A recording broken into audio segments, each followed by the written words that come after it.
प्रणाम जी। बोलो श्री सद्गुरु महाराज की जय। श्री प्राणनाथ प्यारे की जय। इन सुपने में सब कोई भूलिया, किन्हू ने देखिया पार।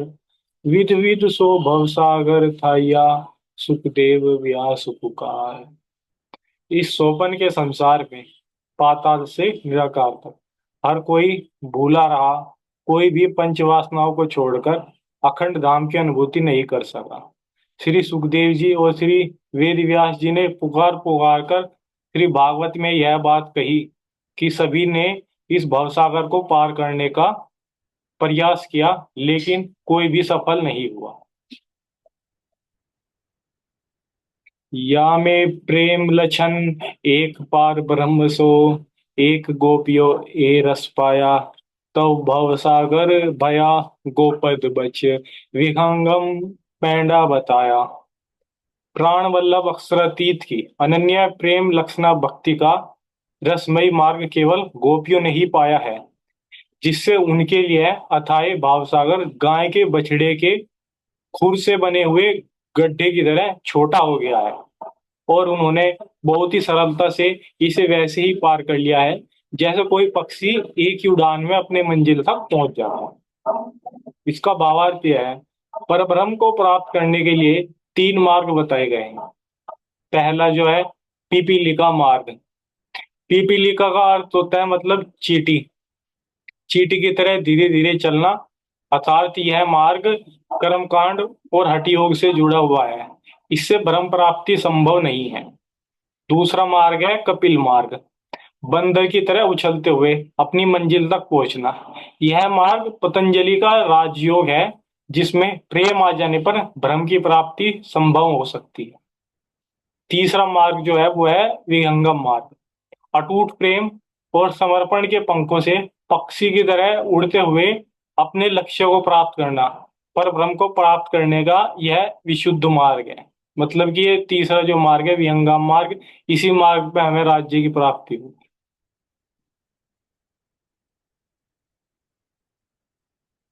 इसके बारे में कुछ भाव।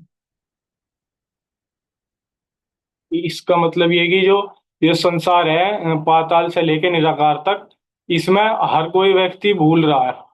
पंच वासनाओं को छोड़कर हम अखंड धाम की अनुभूति नहीं कर सका। कौन है पंचवासना? सुखदेव, सनकादिक, हाँ, और कबीर जी, कबीर जी, और वे महादेव और विष्णु। सदाशिव, हाँ, और विष्णु जी। ये पंचवासना है, अक्षर की पंचवासना है। तो यही अखंड धाम की अनुभूति नहीं कर सके। ध्यान देना, इनके अलावा इन्होंने तो कर लिया क्योंकि बेहद किया ना। और बाकी कोई भी संसार का जीव बेहद की अनुभूति यानी अखंड की अनुभूति नहीं कर सकता। सुखदेव जी ने और वेद व्यास जी ने तो भागवत में कहा कि सभी ने इस भाव सागर को पार करने के प्रयास किया, लेकिन इसमें कोई भी सफल नहीं हुआ। कोई भी वहां तक पहुंच नहीं पाया। इसका भाव। प्राण वल्लभ अक्षरातीत की अनन्य प्रेम लक्षणा भक्ति का रसमयी मार्ग केवल गोपियों ने ही पाया है, जिससे उनके लिए था भवसागर गाय के बछड़े के खुर से बने हुए गड्ढे की तरह हो गया है। उन्होंने बहुत ही सरलता से वैसे पार कर लिया, जैसे कोई पक्षी उड़ के अपने जो हम्म, उसका एम होता है, गोल होता है, उसी चीज करता है। इस तरह गोपियों ने कृष्ण जी को पा लिया। ये हमारा मार्ग है ना। तो तीन मार्ग बताइए, पिपली का मार्ग किसका है? जीव सृष्टि का। जी। और ये कपिल मार्ग ईश्वरी सृष्टि ईश्वर का। से और ब्रह्म सृष्टि होगा विहंगम विहंगम। मार्ग, यानी वे अटूट प्रेम और समर्पण के पंखों से, है ना, उड़ते हुए अपने लक्ष्य को प्राप्त कर लेते। ये विशुद्ध मार्ग है। ये प्रेम लक्षणा भक्ति केवल ब्रह्मात्मा से ही आई है। ठीक है। प्रणाम जी।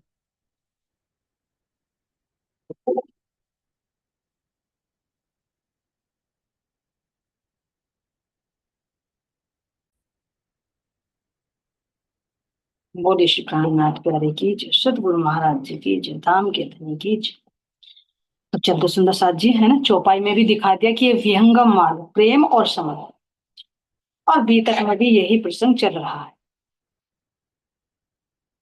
कि कर्म कांड करवाने वाले तो बहुत हो जाएंगे भाई, सतगुरु को बुलाओ, भंडारा करवाओ, है ना, लेकिन प्रेम और समर्पण में तो केवल ब्रह्म सृष्टि खड़ी रहेंगी, बाकी जीव तो क्या करेंगे, भाग जाएंगे छोड़ छोड़। जैसे अब यहाँ पर दिखाया है कि जब सतगुरु पर आई तो सब छोड़ छोड़ कर भाग गए, लेकिन पांच छह ही यहाँ पर केवल खड़े रहे, जो सतगुरु पर जान न्यौछावर करने के लिए तैयार। तो इसमें कह रहे कि महाराज जी ने यहाँ पर इसी तरह से छटनी की जैसे गुरु गोविंद सिंह ने अपने पंच प्यारों की छटनी की, है ना, जो सिख धर्म में है। तो जब आता है वर्णन जो कि जब मुगल काल में औरंगजेब का अत्याचार था तो वो सबको मुसलमान बनाते थे। तो जो गुरु गोविंद सिंह थे उन्होंने भी यहाँ पर कह रहे कि जब उनका आतंक था तो उन्होंने ये सोचा कि कोई ऐसा है हमारे संप्रदाय में, हमारे धर्म में, कि जो निर्भीक और धर्म पर अपनी जान न्यौछावर कर दे। तो उन्होंने कह रहे वहां पर उनको चयन करने के लिए उन्होंने बैसाखी का जो पर्व था तो उसमें आनंदपुर साहिब का जो उनका वो है मंदिर, उसके प्रांगण में सब सिख धर्म के अनुयायियों को बुलाया और एक तख्त पर विराजमान होकर अपने पीछे एक टेंट लगवा दिया और आकर नंगी तलवार लेकर पुकारा कि बताओ धर्म की रक्षा के लिए कौन कौन अपनी जान न्यौछावर कर सकते है ना, कि माता की बलि देनी है और बलि देकर जो भी धर्म पर अपने को कुर्बान करेगा उनकी बलि देकर फिर हमारे धर्म की रक्षा हो जाएगी, नहीं तो औरंगजेब सबको मुसलमान बना देगा। तो उन्होंने जब ललकारा तो सारी सभा शांत हो गई, लेकिन उनमें से एक, उन्होंने कहा मैं अपना सिर देने के लिए तैयार हूँ, अपनी जान न्यौछावर करने के लिए।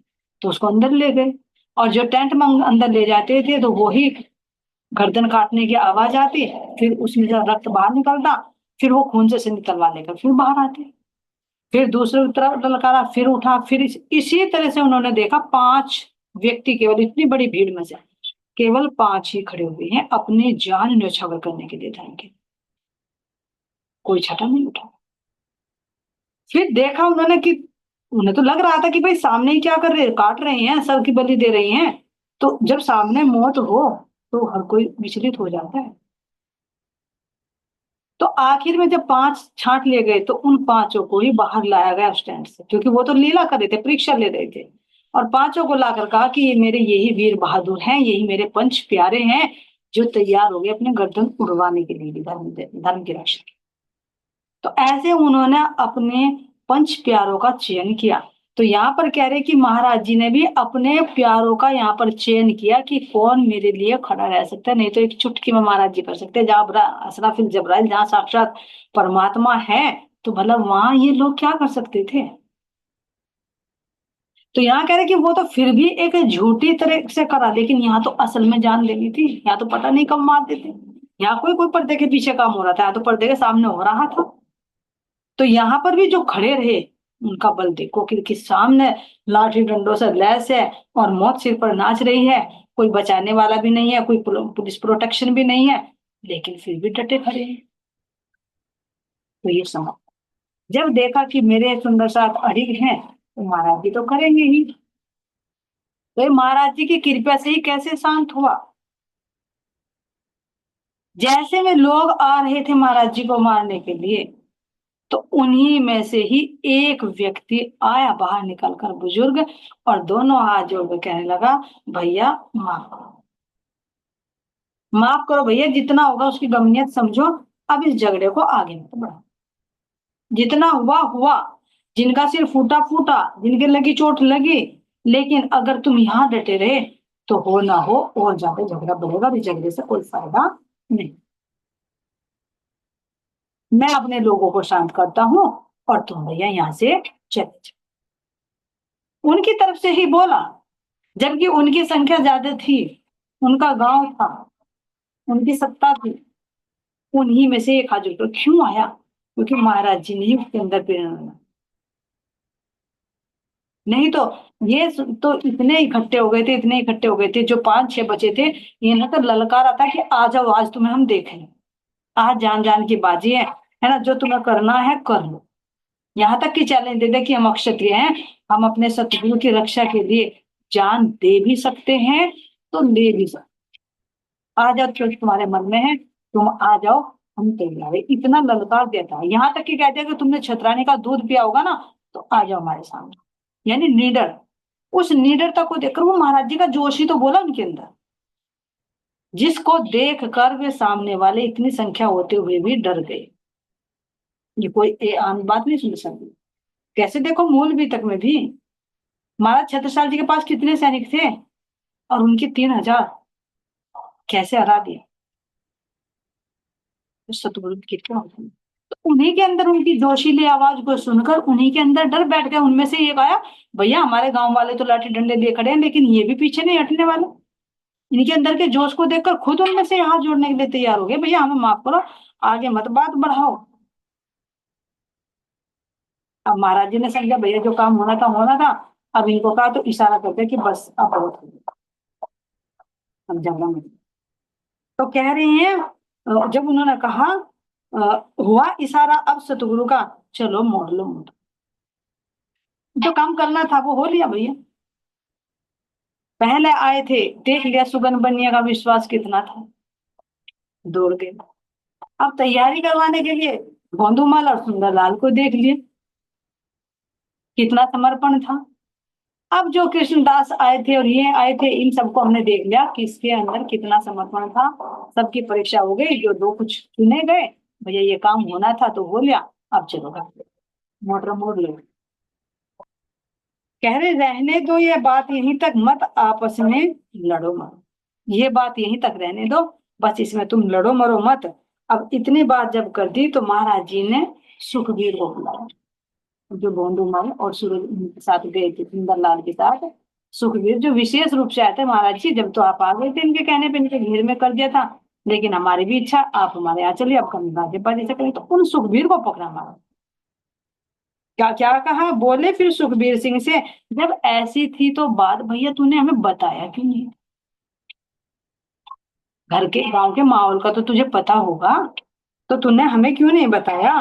क्यों रे क्यों ये बात छिपाई है, ऐसी स्थिति वहां तूने ऐसी बात हमारे से क्यों छिपाई कि भैया इतने 2-3 साल हो गए फिर भी यही बात है कि भाई वे ईर्ष्या करते हैं, लड़ाई झगड़ा करते हैं। तो तुमने ये बात हमारे से क्यों छिपाई, और क्यों फिर तुम पुलिया पकड़ लेकर आए हमें, जब पता था वे अपनी कॉलोनी में को निकलने नहीं देंगे, तुम तो नाला पार करके इधर चले जाते। और इंतजाम से तो आते हम, आना ही होता अगर हमको, हमको आना था, अगर लड़ाई झगड़े की बात थी तो हम भी इंतजाम से आते, फिर देखते। तो तूने इतनी बात क्यों छिपाई, मरना वरना वही मना कर देते, सूचित करना था तुमको। अगर तुम हमको सूचित कर देते तो हम वही मना कर। क्यों, क्योंकि महाराज जी लड़ाई झगड़ा करवाना नहीं कर आए हैं, हम तो एक करने के लिए आए हैं। साहेब आए इनमें कारज करने तीन, झगड़ा संबंध का मिटने यह दुनिया आती। सबका झगड़ा निपटाने के लिए, झगड़ा करवाने के लिए नहीं आई। तो जहां गर्म माहौल होता है वहां आराम से काम लिया जाता है। और तुमने तो उल्टा ही कर दिया कि कुछ तो वे भुने हुए थे, कुछ तो आग लगी हुई, कुछ उसमें पेट्रोल डालने का काम कर दिया। कुछ तो वे जले भुने थे, कुछ तुमने बैंड बाजे से वहां को सवारी निकाली। और दूसरी बात, 7 मील चल के तुम इन्हीं की कॉलोनी में को आ रहे गाजे बाजे बजाते हुए। तो भैया तूने हमें बताया कि नहीं कि हम यहाँ को चलाएंगे, तो हम भी इंतजाम करके अपने सुंदर साथ कर लाते। जब पूछा तुमसे तुम बोले नहीं गांव में कुछ अड़चन। भैया मैंने तेरे से पूछा भी था कि भैया मैं पहले पहले गया था और ऐसे ऐसे बात हुई थी, तो तूने तो मुझे कहा था नहीं है कोई परेशानी नहीं महाराज जी चलो, तो तुझे जिक्र करना था ना।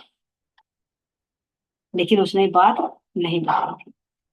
दृश्य और ही मिला यहाँ, तुमसे क्या कह दे अब हम, लेकिन हमें तो यहाँ कुछ और ही नजारा मिला, अब हम तुझसे क्या कहे। जब तेरे से हमने पूछा तो तूने कह दिया भाई महाराज जी कोई अड़चन नहीं आप चलो, लेकिन यहाँ तो नजारा कुछ और है। तो अब बता, अगर यहाँ की इतनों की जान जाती तो उसके जिम्मेदार कौन है। तो ये क्या कह रहे महाराज जी, क्या संदेश देना चाह रहे, हमें सतगुरु से कोई बात छिपानी, स्पष्ट बात। क्योंकि महाराज जी फिर उसी के अकॉर्डिंग निर्णय देते हैं कि क्या होना चाहिए इसका। कह रहे ना अगर हमें आना होता तो हम आते, तैयारी से आते, और वरना मना कर देते। लेकिन तूने बात क्यों छिपाई, तूने ये क्यों कह दिया कि नहीं कोई अड़चन नहीं। मोटर मुड़ी शहर को जानिब आनन फानन जा पहुंचे, रसद और डेरे तंबू सब धीरे धीरे आने लगा। जैसे ही मोटर महाराज जी की मोटर मुड़ी, तो भैया जिन गाड़ियों में डेरे रेंट का सामान था, रस भरी हुई थी, है ना, और जो भोजन बना हुआ था वो भी गाड़ी थी। तो अब देखा तो महाराज जी चलते, तो भैया फिर पीछे क्या करेंगे? अगर बारात में से दूल्हा ही चले तो बाराती और भोजन वगैरह क्या करेंगे, हलवाई वगैरह, वे तो सब भाग लेंगे अपना टेंट वेंट उठाकर। तो जब महाराज जी की ही गाड़ी मुड़ गई तो फिर वे टेंट वाले या भंडारे वाले या कीर्तन वाले बाजे बाजे वाले क्या करते? सब गाड़ियां वापस हो। अब कह रहे जैसे की रिपोर्ट कोतवाली आकर, हम में से एक साहब, हमारे में से एक साहब जी चले और उन्होंने जाकर कोतवाली में रिपोर्ट लिखवा दी। क्या लिखवा दिया कि भाई हमारे संप्रदाय का जलसा था, लेकिन रई के गांव वाले त्यागियों ने हमारे महाराज जी का भी अपमान किया है, और वहां पर लड़ाई झगड़ा भी किया गया है, और हमारा यहाँ पर भंडारा या सत्संग नहीं होना, और हम यहाँ पर करना चाह रहे हैं, तो हमें प्रोटेक्शन चाहिए। आकर रिपोर्ट दर्ज करा दी। हमें तो धर्म कार्य करना था, लेकिन अब यहाँ पर जब अड़चन है तो सारी जिम्मेदारी सरकार की है, आप कराओ जैसे भी कराओ। लेकिन अब एकदम कैसे प्रोटेक्शन हो, कैसे हो? तो कह रहे हैं यहाँ पर कि जो थानेदार थे, एसपी थे, सब ने बहुत अच्छी तरह से जांच की और रई तक पहुंचे। गांव वालों से पूछा भैया तुमने ऐसे ऐसे क्यों किया, उनका भंडारा क्यों नहीं होने दिया? लेकिन देखो तो उधर भोजन वोजन तैयार है, सब कुछ तैयारी, तो ऐसे तो एकदम नहीं हो पाएगा।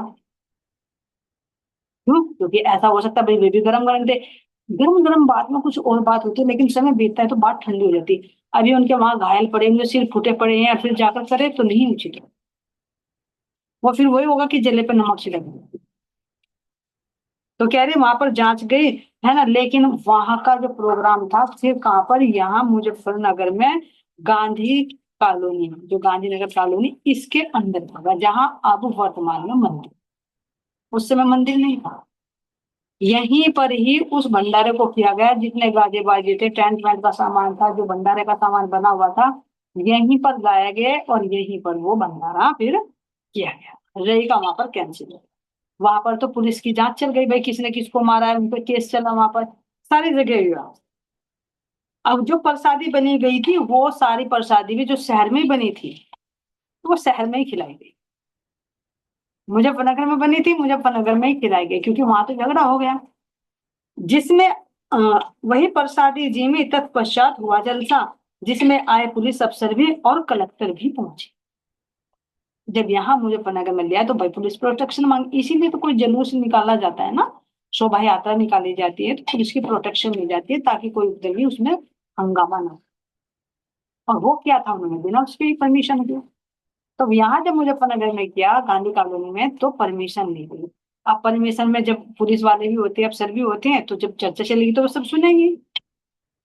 कुछ लोग आए, रई के भी कुछ लोग आए, मुजाहिदपुर के भी, शेरपुर के भी, सब आए, सब ना आकर यहाँ महाराज जी की ज्ञान चर्चा श्रवण की। और जो प्रसादी बनी थी वो यहीं पर बटी। लेकिन कह रहे कि जब महाराज जी ने चर्चा सुनाई तो इतनी साल गर्भित चर्चा थी, जिसको सुनकर भी पुलिस वाले भी अचंभित हुए, आश्चर्यचकित थे। और कुछ गांव के जो रई के भी आए थे उन्होंने भी सुना, क्योंकि कुछ तो महाराज जी के समर्थन में भी थे, वे भी आए और आकर इतने प्रभावित हुए कि कह रहे हैं कि ऐसे उच्च महात्माओं को रोक रही थी, क्यों रही, आपस में बात हो रही, भाई रही वाले इतने उच्च महात्माओं को क्यों रोक रहे थे? कोई गलत कार्य तो नहीं कर रहे थे? तो चर्चा से ही तो पहचान होती है, कितने कोयल कोयल की पहचान उसकी वाणी से ही होती है। तो उनको सुनकर बहुत प्रभावित हुए और कह रहे चले गए यो कहते श्रोता, बिना भाग क्यों पावे हो। भैया बिना भाग के नहीं पा सकते ज्ञान चर्चा को। उनके भाग्य नहीं थे रई वालों के जो वे इस ज्ञान चर्चा को लेते, इसलिए ना उन्होंने खुद ही अड़चन खड़ी कर दी। बिना भाग्य के कौन पा सकता है? उनके भाग्य में नहीं था, ना ही उनके गांव में होने की शोभा प्राप्त होनी थी, इसीलिए ये उत्तर हुआ। उत्तम पुरुष तभी मिलते हैं जब सुकर्म का हो सही। ध्यान देना जरूरी। उत्तम पुरुष तभी मिलते हैं जब सुकर्मों का, अच्छे कर्मों का संयोग बनता है। जब हमारे अच्छे कर्म इकट्ठे हो जाते हैं ना, तो तब हमें महापुरुषों का, उत्तम पुरुषों का, या कहीं की सतगुरु की प्राप्ति होती है। जब तक हमारे कर्म अधूरे होते हैं ना, पाप कर्मों की ज्यादा मात्रा होती है ना, तो हमें संत महात्माओं की बातें अच्छी भी नहीं लगती। तो ये अपना सौभाग्य समझ कि हमें ये तारतम्य ज्ञान भी मिल रहा है, इसको समझने की समझ भी महाराज जी दे रही है। और ऐसे समर्थ सतगुरु साक्षात परमात्मा के जो रूप है वो भी नहीं। गर्व की बात है, वास्तविक अभिमान की नहीं, लेकिन गर्व की बात है कि ये हमारा पुण्य कर्म ही संचित है जो आज हमारे पास ये चीजें, नहीं तो हर एक को ये स्वाद ही नहीं। खाली समय बिता देंगे, इधर उधर की बातों में बिता देंगे, मनोरंजन में बिता देंगे, लेकिन ज्ञान चर्चा नहीं सुहाती। क्यों नहीं सुहाती? क्योंकि उनके कर्म ही उनके आड़े अड़ते हैं। महाराज जी खुद कह रहे कोई अपना बुरा नहीं चाहता, लेकिन सब अपने कर्मों के मारे हैं, उनके कर्म ही उनके आड़े अड़ते हैं, तो इसलिए मैं क्या करेंगे। और मानव जीवन को ऐसे ही, इस हीरे समान मानव जीवन को कोड़ियों की भगा कर चले। अब जब उन्होंने सुना, पुलिस वाले जांच पड़ताल कर रहे थे, वहां पर भी रई में भी गए, उन्होंने भी कहा लोगों को, अरे तुम दुर्भाग्य भाग्यहीन हो। हम सुनकर आए हैं वहां मुजफ्फरनगर में, उनकी चर्चा हुई है, इतने ज्ञानी महात्मा, इतनी गहरी गहरी बातें जो आज तक नहीं सुनी, और तुम्हारा दुर्भाग्य है जो तुमने अपने गांव में आते आते को रोका। तो उनके हृदय में 30 चोट लगी।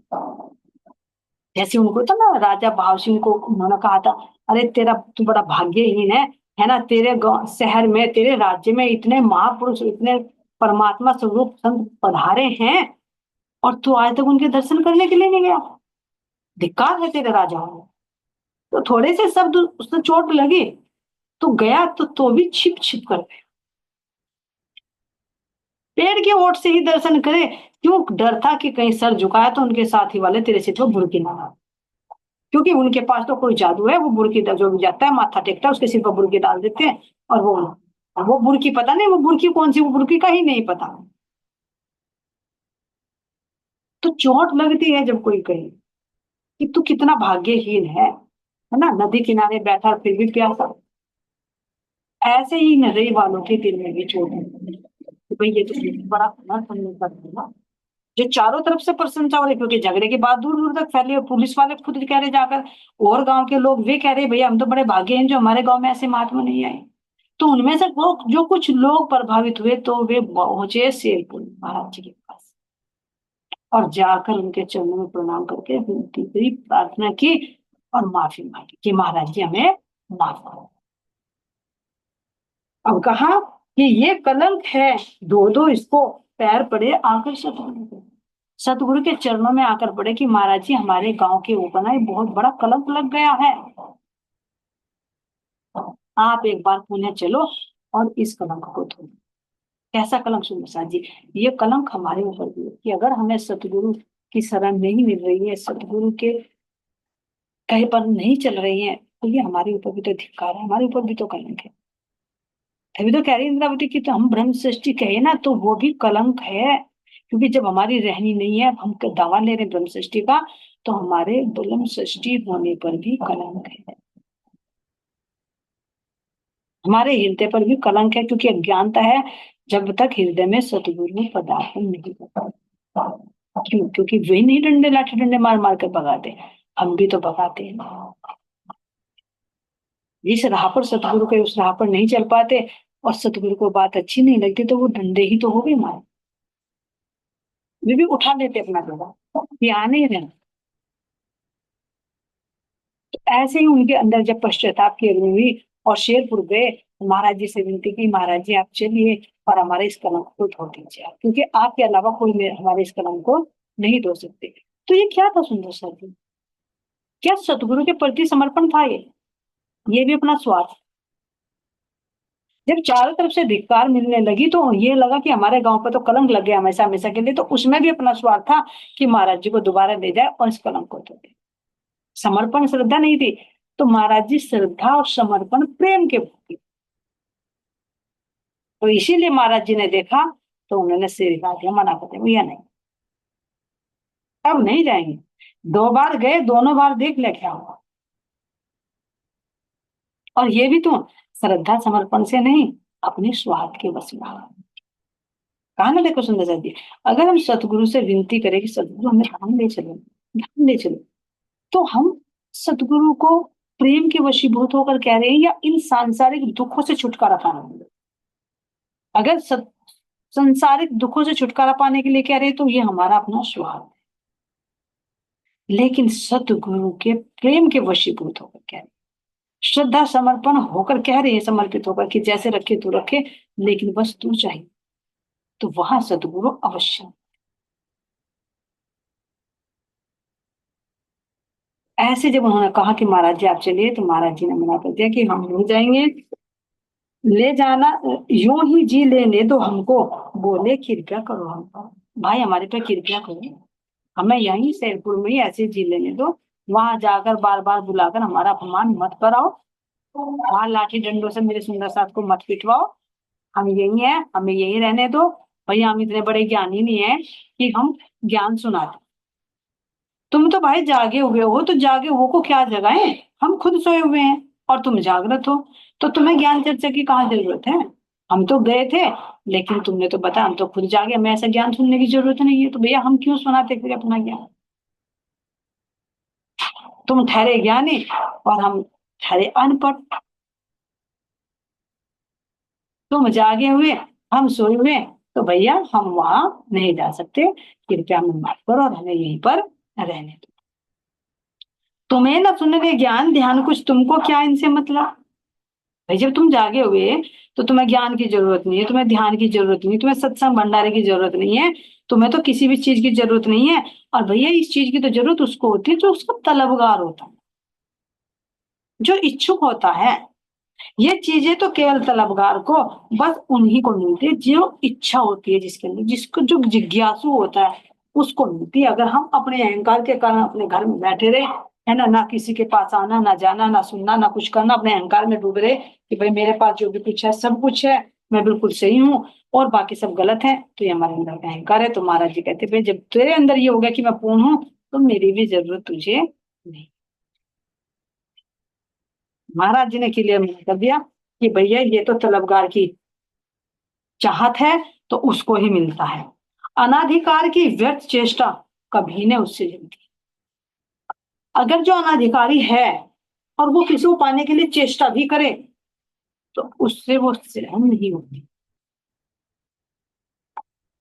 जो जिज्ञासु होते हैं, जो पात्र होता है, उस राह पर चलता है, उसी को वो चीज मिलती है, और जो अपने आप को ज्ञानी ध्यानी समझ बैठा हो, उसे तो किसी चीज की जरूरत है ही नहीं, तो महाराज जी कह रहे मेरी वहां कहाँ जरूरत है, सदा धर्म संरक्षण क्षत्रिय के हाथों क्यों रहता है, रक्षा करना यही जानते, और पे नहीं हो सकता है, ठीक है सुनो, पहले से ही अक्षत्रियों का देखो ये भी है कि चार वर्ण है, ब्राह्मण क्षत्रिय वैश्य और शूद्र, तो क्षत्रियों का काम ही होता है देश और धर्म की रक्षा, तो यहाँ पर भी कह रहे कि यहाँ पर भी जो धर्म की रक्षा की है तो अक्षत्रियों ने ही की है, वे तीर्थकर सब क्षत्रिय, राम कृष्ण बुद्ध अक्षत्रिय, प्राणनाथ जी भी अक्षत्रिय थे और छत्रसाल जी भी अक्षत्रिय थे, है ना, क्यों, क्योंकि ये क्षत्रियों का कर्तव्य होता है देश की धर्म की रक्षा,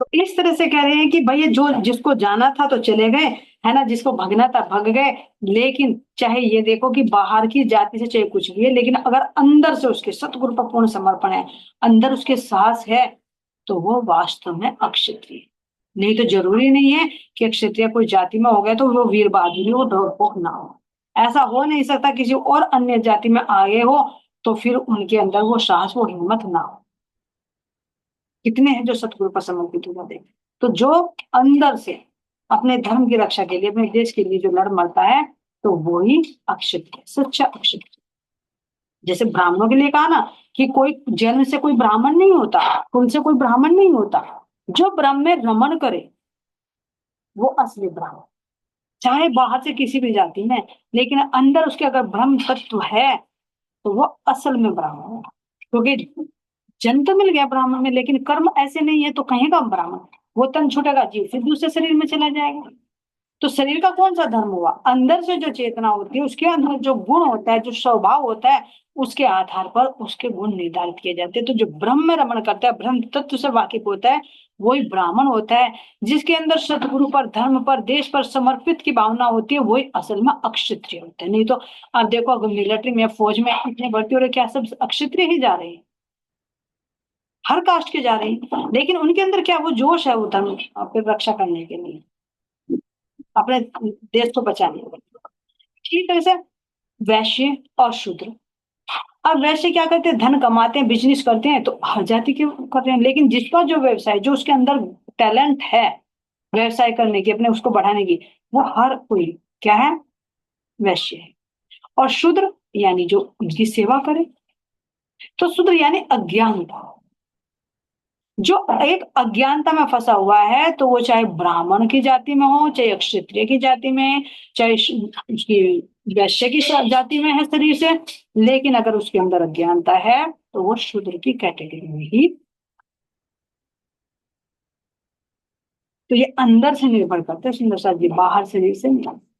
इसीलिए तो ब्रह्म सृष्टिया हर एक धर्म में, हर एक जाति में अवतरित हुई, उनके लिए कोई भेदभाव नहीं होता है। तो सच्चा अक्षत्रिय वही होता है जो अपने धर्म पर और अपने देश पर अपने प्राणों की भी बाजी लगाते हैं। इस तरह से सुंदर साथ जी ये रई का झगड़ा हुआ है। फिर उसके बाद वहां पर कोई वो नहीं हुआ। बाद में लोगों ने बनाया, किसने बनाया होगा, मंदिर अब भी होता है वहां पर, लेकिन जो एक कलंक लग गया है तो वो लग ही गया। महाराज जी भी वहां पर नहीं।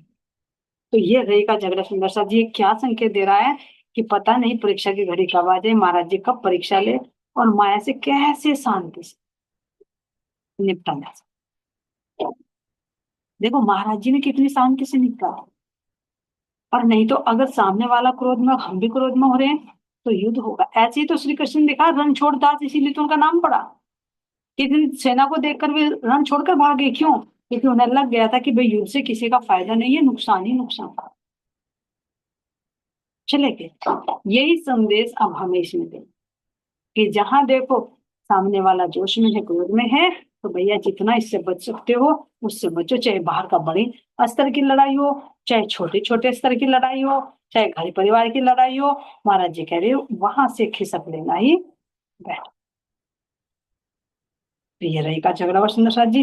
अब कल सुनेंगे हम अपनी बसंती देवी जो पत्नी बैगराज जी की है, राड देवी, उनका क्या अनुभव हुआ महाराज जी के साथ में, वो श्रवण करेंगे कल सुंदर साथ जी। आज के लिए कोई त्रुटि हो तो माफ करते रहना। आपसे तो चरणों में कोटि कोटि प्रेम प्रणाम। बोले श्री प्राणनाथ के प्यारे की श्री सतगुरु महाराज की जय। सतगुरु श्री रामतन महाराज जी आपकी सदा सदा ही जय। तीनों पुरी धाम की सर्वे शांति।